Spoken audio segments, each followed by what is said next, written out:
Right, I'm here with Stu from BDC today, and Stu is going to give us a wee talk around his S14.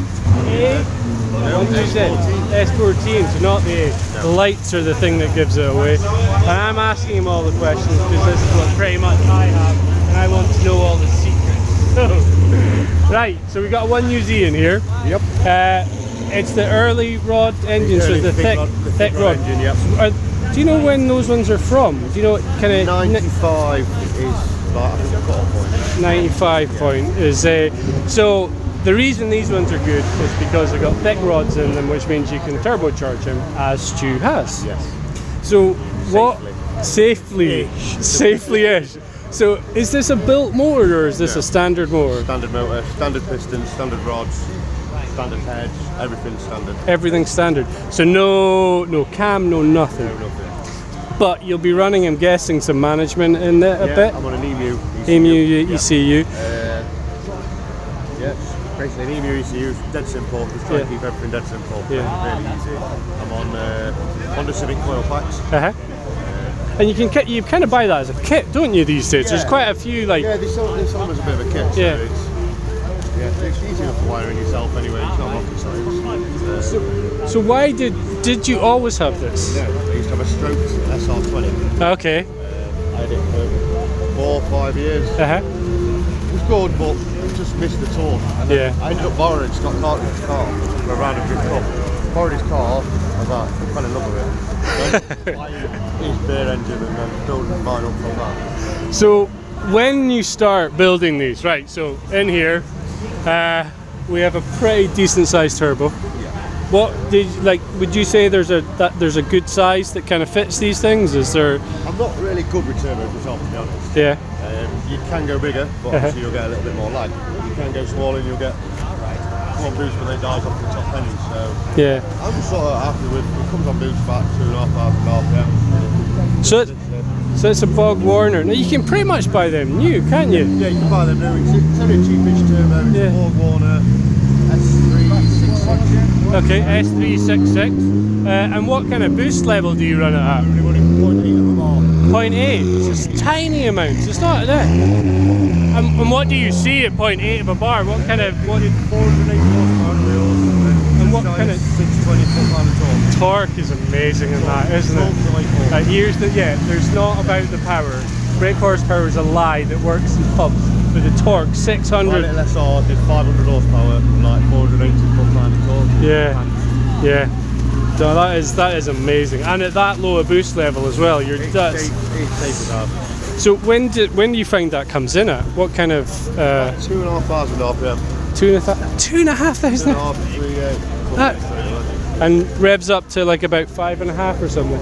Yeah, 5.5. Power starts dying off. It rev out to 7, but the power starts dying off at 5.5. Yeah, it desperately needs a cam really, just to keep the power up there.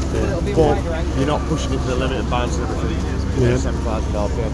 What kind of injector sizes do you have to run for that? 1,000cc injectors. 1,000 cc's. Are they easy enough to... is it a plug-in replacement or is it... Plug-in replacement that you can buy, put them in, plug and play. I run 25% methanol.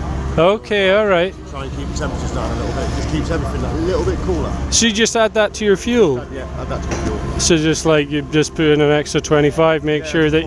5 litres of methanol and 15 litres of fuel. Ah, cool. And where do you get methanol from? Is that like... You can buy it anywhere on the internet. Huh. So it's not like a race, it's not like a fuel. Yeah, I've heard of a few time attack guys who do that and they swear by that. For injection. Inject it into the manifold to keep everything cool. Yeah, cool. So otherwise you've gone for electric power steering. Yep. Kind of, what Astra? It's an Astra pump that you put in. Astra H power steering pump. Astra H power steering pump in there. So the one you use, they can leak the way the power steering is. They can leak and it can go down onto the alternator. And what did you do alternator wise? Have you got one for a modified setup? It's a modified alternator. It's a 175 amp alternator. All right, okay. An X3 alternator, and you just made a bracket there. Made a bracket, mounted it on. So again, it just makes it really simple car, isn't it? Simple, yeah. I can near enough swap it for any alternator. And it will work. Yeah.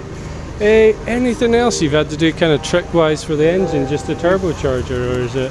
No, we've moved the engine really far back to the bulkhead. You can't get any further back. Yeah, moved everything back. It's proper tight in there, isn't it?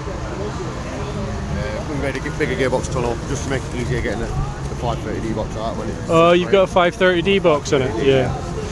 Relatively easy to fix up with a. Yeah, they're cheap enough to buy, so you can just keep swapping with the very. Have you broken one? Not yet. No. How long have you had the car set up like this now? I've had this car 7 years. 7 years, yeah. I've had it like this from the beginning of this season, basically. First round it, I like tight, and it's been ever since. I've got a few things, I had a few little issues, but nothing too serious. The ring lands on a piston, so Cool. What do you run setup wise? So you got Wisefab front, I'm on GK Tech on the rear. GT Tech, and Yeah. what kind of is alignment kind of wise do you do? Do you have like a specific thing that you go for? Or you just like? Normally I leave the front as it is. I think I've got 5 degrees caster, 5 degrees camber, a bit of toe on it, and the rear I've been playing about with it a little bit to try and get a little bit more grip in it. Yeah. What were you trying? Was it just tire pressures or? I was trying to put a little bit more toe in, a little bit of obviously camber out to try and get it. Yeah, so I'm going to try some different spring rates at the back. I'm going to try some 5 kilo springs and see if I can get it squat a little bit more, just to get a bit more grip. Cool. Can we have a wee look inside? Yeah. No problem. So, simple setup inside. I don't know if you can see, it's really dark in here, but it's really clean. Like you've got because you've really sealed the car off. Yeah. So there's no dirt getting in and things. It's nice. Obviously you don't want smoke coming in the car, so yeah. you seal as much as you can. It never fills up with smoke. Hardly ever fills up with smoke. Yeah, that which helps out driving when it's not full of smoke.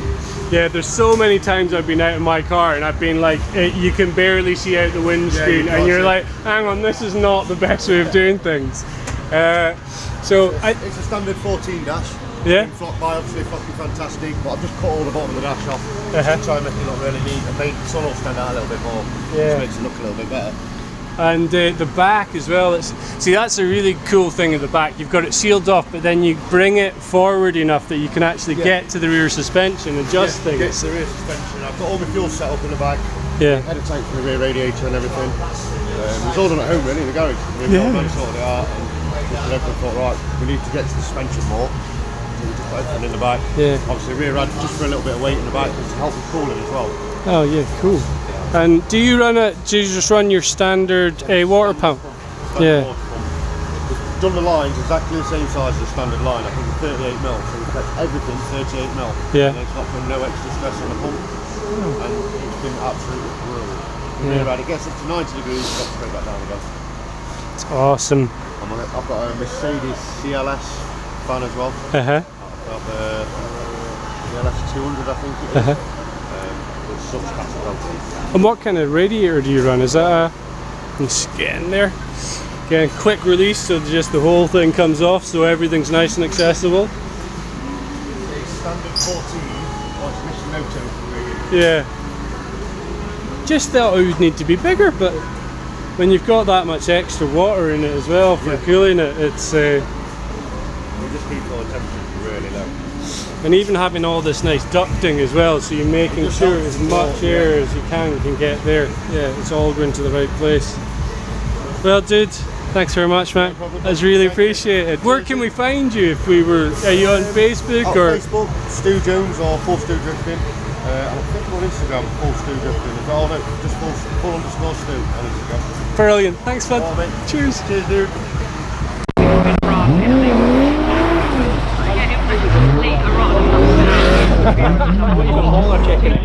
Like you said earlier, I've so much trouble in after the last couple of days, and now the race was down super.